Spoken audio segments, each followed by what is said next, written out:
Government contracting websites are a bit of a different beast. It sort of seems like they're regular websites, but they're kind of really not.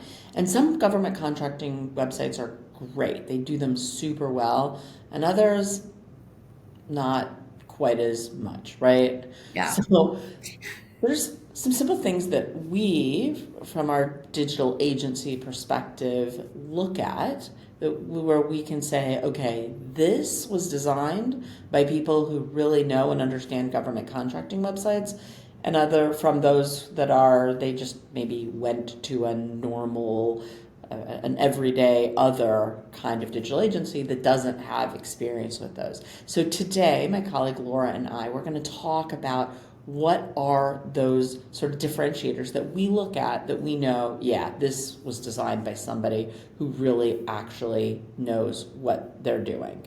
Okay, my name is Erica Dickstein, and I'm with Spring Insight. And Laura Mayer, and also with Spring Insight. And I'll start us right off because the very first thing anyone's going to want to look for NAICS codes and designations. NAICS codes Mhm. and designations. Are they prominent? Can you get them quickly? Because you're wanting to get your team together, right? So you need to very quickly see what areas complement each other. Yeah, absolutely. And it's a matter of not only does it have them, but does it have them at your fingertips? Is it something that somebody who's visiting your site is going to be able to find really, really quickly? So, it's putting things into footers or putting links very easily accessible so that you're able to find those things that are very specific to government contracting organizations. You said NAICS codes. There's also certifications. There's contract vehicles. There's capability statements. There's these things that are very unique to government contractors that not everybody has. And how easily am I able to put my fingers on those as soon as I get to your site? Yes, absolutely. And I think Spring Insight, our philosophy is in less than one click. It needs to be in your face Yep. immediately, preferably above the fold and in the bottom in multiple places. So it's always very easy to access. I agree, although I would say you said less than one click. I would say no more than one click. Well, right. What I mean is that it's just instantly in front of your face. Yes, right. Exactly. Yeah, Absolutely. That you see it without a click. Absolutely. right. And that you can Yeah. get to it on your first click. I agree. I agree with that completely. Number two, how is your organization differentiated from other organizations? I'm going to start this one out. I was at a networking event literally yesterday, and I swear every person I met, it was a government contracting networking event, and every person I met, hi, what kind of company do you have? IT provider. You're right. Well, what does that mean? There is Providing silence what?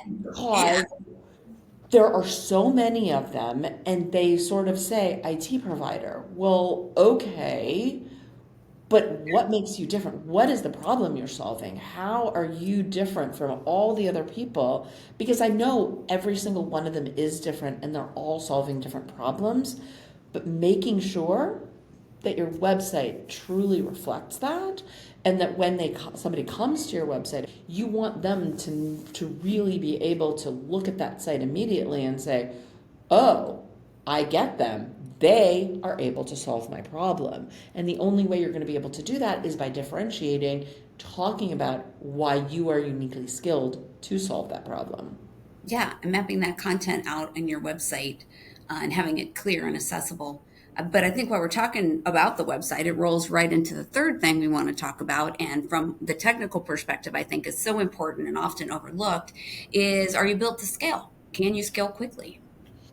Yeah, no, absolutely. There is no other industry. I have said this on this video. I will say it on future videos. I've said it on past videos. There is no other um, industry like a government contractor where scale can be so wonky.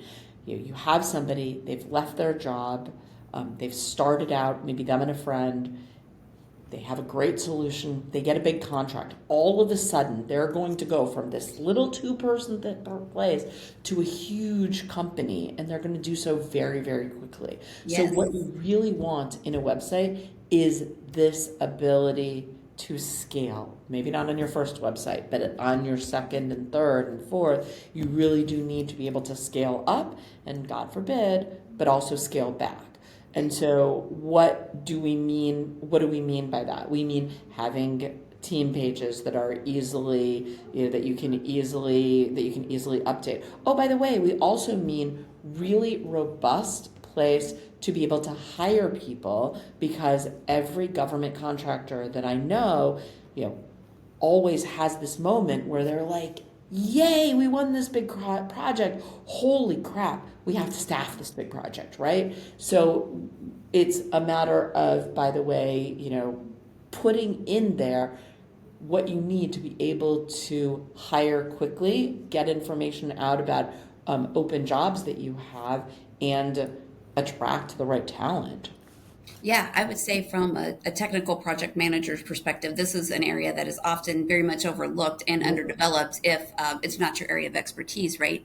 We know about our front facing public information on our website, but we have these back end access portals situations that are equally as vital. Do you have a portal on your website that onboarding employees can come in, access all of their onboarding documentation, complete any training, document that training, communicate with HR?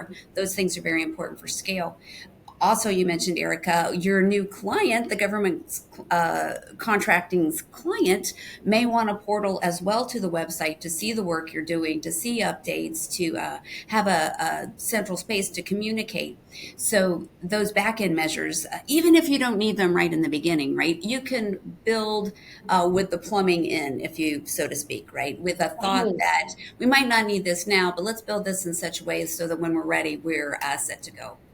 Yeah, that's a great point. You don't actually need to build it in, as you said, but making sure, you want to make sure that you're building using a solution, using the kind of platform that you are going to be able to build in these other things, and make sure that you sort of have a plan for, okay, does this work on this platform? Am I able to build this? So I hate to do this, because we said this is going to be 3 things we look for in a website, but I am throwing in a 4th because I am wild that way. And Crazy I woman. feel like, and Laura's completely unprepared, but I think it is important that we talk about this. But one way that we know that this is not done by people who understand government contracting is if it does not have ADA accessibility. Right. I mean, that is just an automatic thing already right there. And we cannot talk about that and stress how important that is enough at Spring Insight. Definitely many more videos to come on just the A11Y topic alone, I would say. But I would also say, if you're a government contracting agency, you're thinking about your website, you're thinking about scale, this is a good plug to go with someone like Spring Insight, because you don't know what you don't know until you know. And we know those things. We know what stuff you're going to want in that back end. We're going to know about your technical requirements, just a lot of things that would make, that really complement government contracting teams. I agree with that completely. I'm going to go back really quickly just to A11Y specifically and talk about it's important for everybody. It is something that everybody needs to have in 2024. But one thing we know, in particular for government contractors, because they are going to get money from, well, the government, or State and local in case governments, of especially. subs, Yeah. Mhm. they're going to get money from somebody who gets money from the government. They are required by the DOJ, we did a prior video about this, to Mhm. have an accessible website.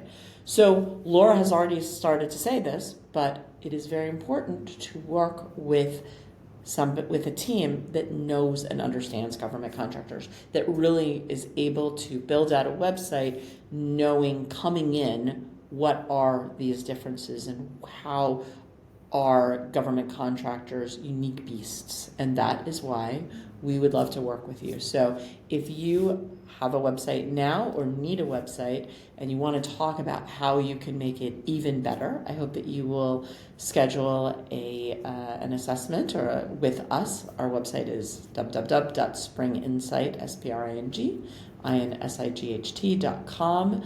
You can schedule an assessment or a consultation there. And if you've enjoyed this video, please press the like button. It helps make sure that the algorithms are happy, that people are watching it. And also do subscribe. We put new videos out every single week and at least once per month. We make sure that we talk directly to one of our favorite industries. I suppose we shouldn't pick favorites. We love government contractors. So be sure you subscribe to our channel so that you can see our videos. Yeah, take care. Awesome. Thanks.